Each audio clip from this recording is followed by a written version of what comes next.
Before we get into our Raiders Report mailbag, I want to know from you folks at home, what do the Raiders need to do this offseason to turn things around? Obviously, it's been a tumultuous past couple of seasons. Mark Davis has not been the best decision maker, so I'm leaving it up to the nation, to Raider Nation. Let me know what Mark Davis has got to do this offseason to turn things around in Las Vegas.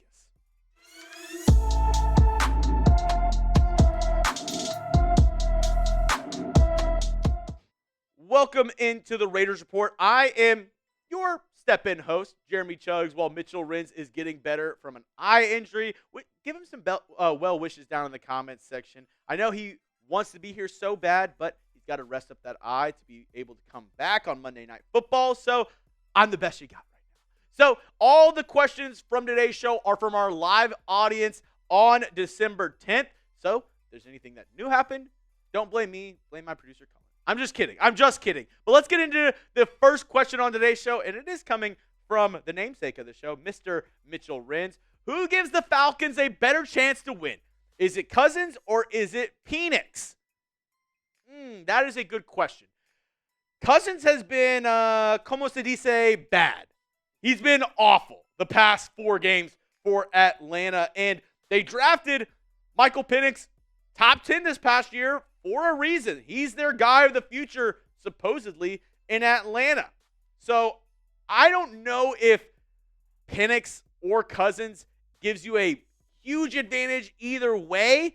I think Cousins has been really bad, so obviously seeing what you have in Michael Penix, the rookie, that could help you. That could maybe give you a little bit of a spark in this game. But I think more than anything, the quarterback on the Raiders side, I think if it's Aidan O'Connell or Desmond Ridder, that's going to be the deciding factor. If it's Desmond Ridder, I don't think the Raiders have a shot to win on Monday Night Football. It's AOC. I think there's a chance. But for this question, I think Cousins still gives you the slight edge. He is a veteran. He has been there, done that before. I think he gives you the slight edge if you're the Falcons on Monday night. But I would personally like to see what Michael Penix can do. Next up, let's look at Ron Raspberry, #Raiders. If we get Sanders or Ward in the first round, what position do we draft next? Thank you for this question, Ron. And I think the next position that you got to draft, the next position that you got to look at if you're the Raiders, is offensive line. Colton Miller is a big question mark there at left tackle. He has, I believe, no guaranteed money after this season left on his contract. He's going to be wanting a new deal, and he hasn't necessarily had the best season for the Silver and Black. Also, DJ Glaze, a rookie. Okay, Andre James at center. Looks like it's JPJ's job. So then you have Dylan Parham. You have the other guard spot. A lot of question marks on this offensive line, and regardless of who you draft, if you draft Cam Ward or Shedeur Sanders, you got to protect them up front. You got to help them out. Look at Bo Nix in Denver. He's doing really well, and you want to know why he's doing really well? The Broncos are bottom 5 in pressures allowed this season to the quarterback. He's had a lot of time. He's had a lot of protection from that Broncos offensive line, and that leads to the rookie being more comfortable and being able to make more plays. So if you're the Raiders, if you draft a quarterback in round 1, I think your next pick ought to be an offensive lineman. Let's go next to Mitch's eye patch. Arrgh! Love that name. #Raiders. Thoughts on trading for Kirk while his stock is so low and drafting Travis Hunter? Wow. First of all, I don't know exactly what it would cost to trade for Kirk Cousins. As you mentioned, his stock is pretty low right now. He has not played well for Atlanta. And if that's the case also, would you want to trade for a guy who's kind of towards the end of his career and has not been playing his best ball? Obviously, Travis Hunter is one of the best prospects coming out of this year's draft and maybe the most talented guy in this year's draft. But I don't think the Raiders are in a position to make that move with how the quarterback position has been the past 2 seasons.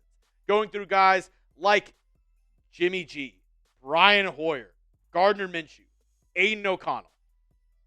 That's not a great list of guys. So adding Kirk Cousins, I don't know if that helps you as much rather than trying to draft the guy of the future, because I think if you trade for Kirk Cousins, it's still putting a Band-Aid on a huge wound that maybe he plays okay next year, and you're hoping that he is not a total shell of himself. But at the same time, you want to build for the future. This team isn't ready to win right now. They still are a couple pieces away. So I'd like to draft a younger guy and build towards that for the next year or two if you're Las Vegas. Make sure you hit that subscribe button for more Raiders draft content and off-season content. We are the #1 Raiders channel on YouTube, especially in the off-season. We're going to bring you all 7 rounds of the NFL draft, all the draft content leading up to that, and then plus the trades, free agency, everything you need to know about the Raiders, the NFL during this offseason, we got you here on the Raiders Report. So hit that subscribe button and join over the 180,000 people who have joined Raider Nation here on the Raiders Report. Let's go up next to a super chat from Carter Harlow. Is it worth it to even try to get a running back with your first 4 picks, especially needing linemen? I see that, Carter, and I tend to agree because, as I've said time and time again on this show, this running back class this season is phenomenal in this 2025 NFL draft. There's a lot of really good guys. And yes, but the only thing is you have 2 third-round picks. With that second third-round pick, if you're looking at a guy that you know is just a great talent, maybe the running back from Iowa, Caleb Johnson, maybe Ollie Gordon out of Oklahoma State, those guys I could see going somewhere in round 2, round 3. Maybe the kid from Penn State, Omarion Hampton from, North Carolina? Harvey from UCF. There is a ton of good running back talent in this year's draft. And if you're sitting there with your second, third round pick and you see a guy who you're like, dude, this guy could be our starter for the next 4 seasons, help out. Maybe you bring back Sincere McCormick and kind of help him out a little bit and bring a guy who can be a starter for you for the next 4 seasons. I think it's worth it. Now, if you don't have a guy there in the 3rd round, yeah, go ahead and get a running back in the 4th or 5th round. But if you're staring at a talent and he is obviously the best player on your board, I think it's okay going running back with one of your 3rd round picks in this year's draft. 93 Navman. Any idea what the tank rant was from Graphic? I missed it. By the way, got the salute to service football. It is sick. Thanks, fellas. Navman, we salute you. Salute to your service. No, I do not know what the tank rant was on with Graphic. I don't know if it was around the military. I don't know if it was around the Raiders and them not playing well this season. I don't know.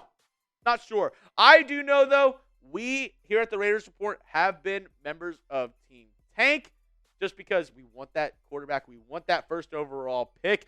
And not in the way of tanking and losing games on purpose and not playing well. Because if you watch the Raiders versus Tampa Bay, they were giving it effort. They were in that game all the way up until the 4th quarter. I think it's okay to lose. I think it's okay to accept losing and saying, hey, we're going to get the first overall pick. I don't think you should roll over and just die and not play, though. I think guys like Max Crosby, guys in this locker room have too much of pride in themselves and pride in this organization to just go out like that and not play good football. I think they're still going to play their hearts out. I just think at the same time, they're not a very talented football team this year. There's a ton of injuries on both sides of the football, and that has led to them having the #1 pick so far. But appreciate you, Nav, man. Also appreciate the sponsor of today's show, and that is Game Time. The best place to find last-second tickets is over there on the Game Time app. I remember going to sporting events with my family as a kid, going to concerts, going to comedy shows, and some of those are the best moments that I've had growing up and in my lifetime. And those moments are made possible with an amazing sponsor just like Game Time. They allow you to buy tickets all the way up to the start of the event, and even an hour after it starts, you can see your seat view, all in the app, the lowest price guaranteed, and all of it with just a few taps on your phone. So get started today with the Prize Picks app. They also have a new feature called the Game Time Picks. Curation makes it easier to save more on sports, concerts, comedy, theater, and more. like I said, all-in pricing. It shows you exactly what the price is before you buy the ticket. You don't have to worry about being bamboozled with last-second this and that, getting extra fees at the very end. The price you see is the price you get over on Game Time. So download the Game Time app, create an account, and use code CHATSPORTS for $20 off your first purchase. Terms apply. Again, create an account and redeem code CHATSPORTS for $20 off your first purchase. Download Game Time today. What time is it? It is game time. Thank you to our sponsor over there on Game Time. Just Chuggin says, any chance the Raiders sign a QB and trade back to draft Ashton Jeanty? Okay, I see what you're doing there. I hate it. I do not want it. The idea of the Raiders having the first overall pick, having a top 3 pick, and going back to get a running back when you need a quarterback, that makes me want to throw up. I hate it. I hate that idea. I'm not listening to it because you need a quarterback. Forget about running back. Forget about wide receiver. Maybe even forget about the offensive line because none of that matters if you don't have a quarterback. So if you're not addressing that quarterback position first, and I honestly don't think you're going to sign anybody that's going to be good for the future for this team, you need to draft a guy. Even though Ashton Jeanty is a special talent, and I think he will be possibly the only running back in the first round of this year's draft, even though there's a ton of talent, I think he'll be the guy who goes in round 1. I don't think he goes in the top 10. I think, there's some people who are thinking he goes in the top 10. Reminder, Jeanty is also pretty small and also went to a smaller school. Yes, Boise State is in the college football playoff, and maybe he proves me wrong. Maybe he absolutely goes off in the playoffs and Boise State makes a magical run. But unless that happens, I see Jeanty as a player that's going in the 20s. And for you to trade all the way back to that position to get a running back, no thank you. No thank you. Next question. Coming in from Rebel Montana. Mark Davis selling his Raiders stake. Is it good? I mean, I'm not sure. Because, at this point, you got your GM in Tom Telesco. You have your coach in AP. Behind the scenes, how much does that affect the team? I know people are very against Mark Davis, and they've wanted him to sell the team. They've wanted him out for so long. I don't know what difference that makes right now. I think, first off, you got to get your quarterback. You got to get the guys on the field right. Antonio Pierce, you got to evaluate him as your coach moving forward, and you got to continue to build this team. All that matters way more than whether or not Mark Davis is in the owner's box, in my opinion. Real Cowboy 307. Keep AOC or sign Fields as a bridge starter for 1 year and draft Shedeur Sanders. Get well soon, Mitch. Thank you for the well wishes to my main man, Mitchell Renz. Keep AOC or sign Fields as a bridge starter. Okay. I wouldn't mind signing Fields as a bridge starter if you feel like Shedeur Sanders needs to sit for a season. Obviously, Fields has been the backup for Pittsburgh. He started the season for them. Russell Wilson came in, and now he's been kind of a gadget guy there in Pittsburgh. Will Fields sign with the Raiders? I'm not sure. I think more than likely he re-signs with the Steelers because him and Mike Tomlin have a really good connection, and I could see him saying, you know what, Russell Wilson's got maybe 1 year left. I continue to be on this team, and I take the mantle for the Steelers once he's gone. I could see that happen. Fields coming to Las Vegas, I don't know if he wants that deal either. Because if he goes to Las Vegas instead of Pittsburgh, he's much less likely to eventually be the guy in Las Vegas than he is to be the guy in Pittsburgh if he just stays there and is the backup gadget guy for the Steelers. Because if he's signing with the Raiders and they have the number 1 overall pick and they're taking a quarterback, well, the clock is ticking. He knows sooner rather than later, he's going to be booted as the starting quarterback. So if you're Fields, which one would you rather do? I think if I'm Fields, I'd rather stay in Pittsburgh rather than go to Las Vegas if that's the case and not kind of open myself up to criticism on a team that hasn't looked that good this season rather than play for a team in Pittsburgh who has a really good thing going, and he could possibly just kind of take the mantle from Russ after he leaves the league. Sir Chai, Jeremy, is it over for offensive lineman Dalton Wagner? Unfortunately, I do think it could be over for him. He was a fun project, big guy, and once Carmen Bracillo left the Raiders as their offensive line coach, it kind of changed the philosophy. It kind of changed the scheme of what this Raiders team likes to do up front. Because Carmen Bracillo was a big, give me a massive human being and let me mold him. And Dalton Wagner is just that. They got him out of Arkansas. He's a huge, huge, huge person. Does he have the skills, though? I don't think he's fully there. He needs to be developed. And by the time that he's going to be ready, I think the Raiders are going to go ahead and already draft a couple tackles, offensive linemen in this year's draft. So Dalton Wagner could be a guy who sticks around, is a backup, but I don't see him at any point being the guy starting at left or right tackle for Las Vegas. Raiders on top. Ooh, good question. You can only extend two. Jack Jones, Robert Spillane, Malcolm Koonce, Trevon Moehrig. I'm going to ask, if you're watching right now, you tell me in the comment section too. You got to pick two of these.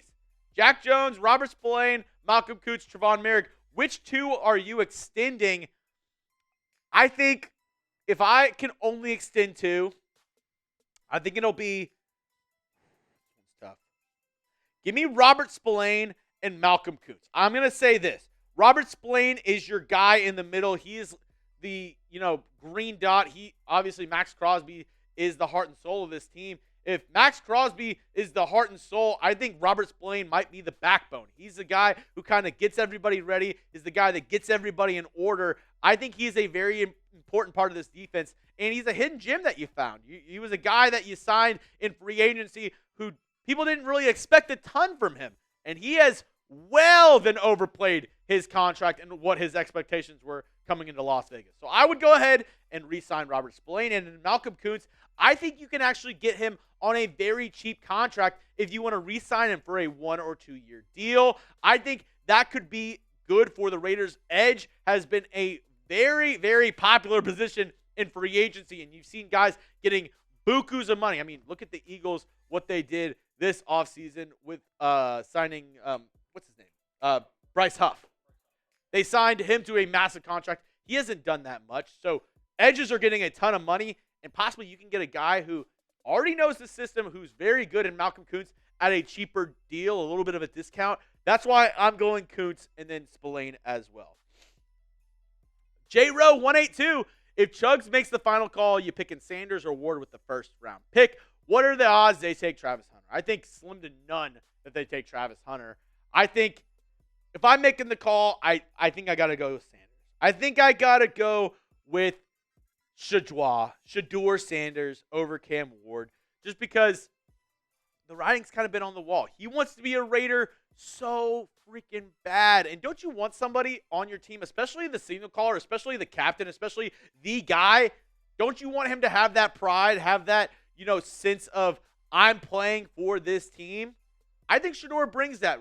You can say what you want, and I won't lie. I've said stuff about his character in the past. I've given, he has character concerns. I think his, maybe it's me getting a little bit older and being like, get off my porch, but I think his celebration stuff, extracurricular stuff, online, has kind of blurred my vision a little bit on Shedeur Sanders and how he'll be transitioning into the NFL. But at the end of the day, I do think he's a really good talent, and I think the Raiders can be a lot better with Shedeur Sanders under center. Last question coming in from Iova.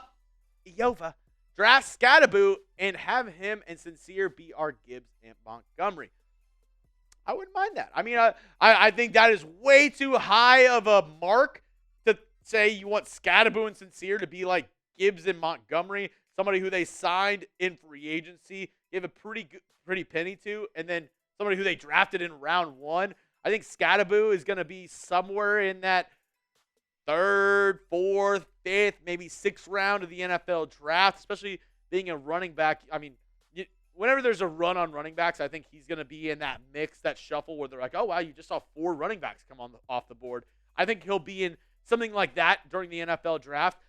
I don't think that those two guys can end up like Gibbs and Montgomery, but the hope is that they somewhat solidify this Raiders backfield. You know, you had Josh Jacobs. He's looked pretty good in Green Bay, but has a hefty price tag on it. If you can get two guys who are really good and sincere and Scadaboo and get them on very cheap contracts and build this offense out, I think that's a good sign for what's to come for Las Vegas.